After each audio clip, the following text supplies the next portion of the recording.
I was thinking a lot about what it'd be like, how my life is changing, what I'm stepping into. At the time, there was a war going on, so you have a lot of thoughts about what am I doing? Am I doing the right thing? Am I gonna make it? Am I gonna survive?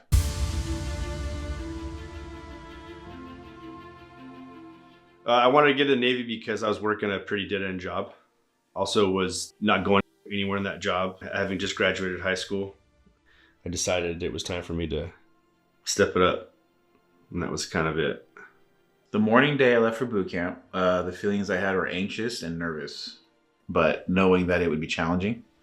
It was a very early morning, but you kind of have all those thoughts and processes, and you kind of just put them in the back of your mind and just kind of focus on the day-to-day tasks.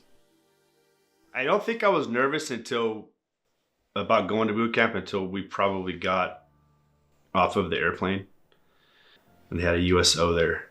And that's when they start yelling at you, and they started very early. So as soon as you got off the plane, exited the plane and went into the airport, that's when I was like, oh, okay. And that's when it all started pretty much. And then you have a long, it was probably a 45-minute bus ride from the airport to boot camp. So we got there at probably, 2 or 3 in the morning.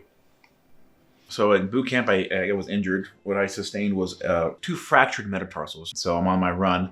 I'm on the last mile out of 2. I've done 2 out of 3 miles. It's after the crucible. Well, during my last mile, I ended up feeling my foot do this, popping right in the middle between the ankle and the toes.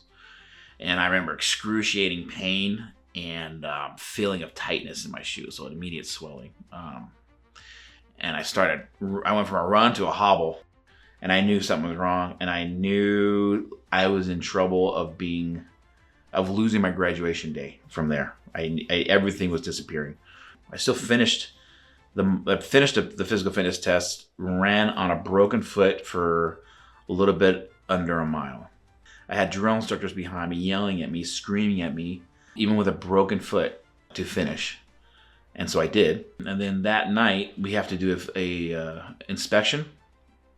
And that's when they found my broken foot. That's when I knew my foot was broken. So if you get injured, you're kind of on pause, and you're there indefinitely until you get better. And then once you get better, you can go back to what they call a training platoon and proceed with your training. I think that the military was probably the best thing that I did for myself, being a young man.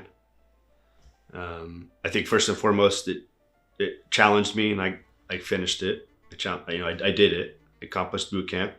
I always tell kids now that if you're going to join, you have to understand that they own you. I don't feel like it anymore. So you can either choose to understand that and have a positive time, or understand that and have a negative time. You could come up with reasons why you need to leave, and they would ultimately let you go if you were just under such psychological stress. But you don't know that. They don't tell you those things, right? And they don't tell you those things for a good reason. They tell you those things so you don't quit so easily, to really force who you are as a person out of your soul and to display it. They find that core person you are. They find it in the first month. And once they find it, and once you find it, that's when you start building yourself back up. Just make your world small. That's how I did it. Look at the positives. Because if you're trying to, take in a scale that you have to be there for 10 weeks, day 1 or 2 or 5 or 10, I mean, that's a big bite to handle, I think. And then you just get into the mind games of how am I going to last that long? And then I think for me, I just, hey, I'll make the next couple hours, and then we'll go from there. That's how I did it. Boot camp has a way of basically not allowing you to stop at that limit and pushing yourself farther. And there's a emotional point in that physical point where you start to doubt yourself, and you start to think I can't do this. I know I can't do this. I've never been able to do this. How am I going to do this? And then guess what? You do it. You end up being successful in whatever task they gave you, whatever physical task. And then you realize I could do a lot more than what I thought I could. I could push my body more than I thought I could. I know in part of the crucible, I ate an apple for a day, and I survived off an apple. So you just push. It has a way of emotionally straining you, physically making you weak, and then bringing you to those 2 points of criticality in emotional and physical, and then saying, now ignore that and continue. Boot camp isn't glorious.